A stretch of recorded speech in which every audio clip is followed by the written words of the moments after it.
পরীক্ষা নিরীক্ষা তো প্রায় 6,000-7,000 টাকা হল। তোমার তো নহনো পয়সা করি নাই। আমার তো নতুন ভাইয়া আপনাদের কাজ হয়েছে? না ভাইয়া, আমাদের কাজ হয় নাই ভাইয়া। ডাক্তার দেখাইছিলাম, ডাক্তারে কিছু পরীক্ষা নিরীক্ষা দিছে। পরীক্ষা নিরীক্ষা প্রায় 6,000-7,000 টাকার মতো আসবে। এখন আমাদের পক্ষে সম্ভব না এত টাকা দিয়ে পরীক্ষাগুলো করানো, সেজন্য চলে যাচ্ছি।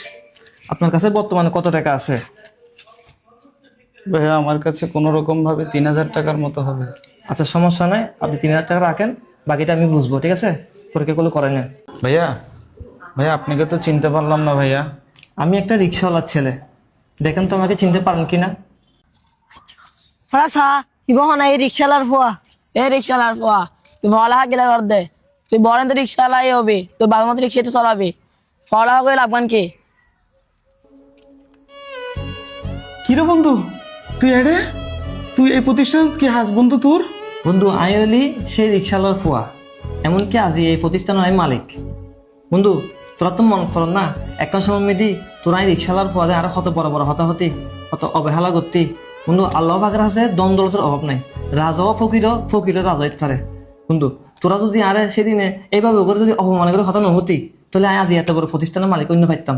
এমনকি এই ফতাঙ্গান মিদি আর 4জন প্রতিষ্ঠান আছে। এই ফতেঙ্গান মিদি দা হুপ হসপিটাল ইয়ে নাই জায়গা দিলাম যে শুধু আর ফতেঙ্গার মানুষ যাতে অল্প সময়ে এখন সেবা পা। এমন এমন সময় আর ফতেঙ্গার মানুষ উগ্র রুগী লইনে চক বাজার যাইতো, রুগী গাড়িতে মারা যা। সুতরাং অল্প সময়ে আর এই হসপিটাল দিনে ভালো এখন সেবা হয়ে পেলাই আমি এই জায়গা মিলি প্রতিষ্ঠান দিই। বন্ধু তোরা অসংখ্য ধন্যবাদ। তোরা যদি এদিন যদি আর এভাবে করে বড় হতা নহতি, আজি আয় সামনের দিকে আগাই না পাইতাম।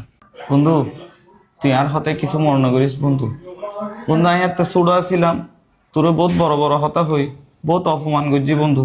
বন্ধু আমি বুঝি নাও পারি আল্লাহর কি লীলা খেলা বন্ধু চা। আজ তুই হম জাগাত আর আই হডে, আর তুই ঠিকই তোর দুয়ারও টাইম করছি বন্ধু। বন্ধু আর মন হারাপ বন্ধু না তুই করিস। আর হতে কিছু মনে করিস না বন্ধু। না আমি কিছু মনে করি বন্ধু। আই ভাই আইও আমার পরীক্ষা কিন আমি ডাক্তার সাহেবের হই না আর এরকম করা দিম। আইও।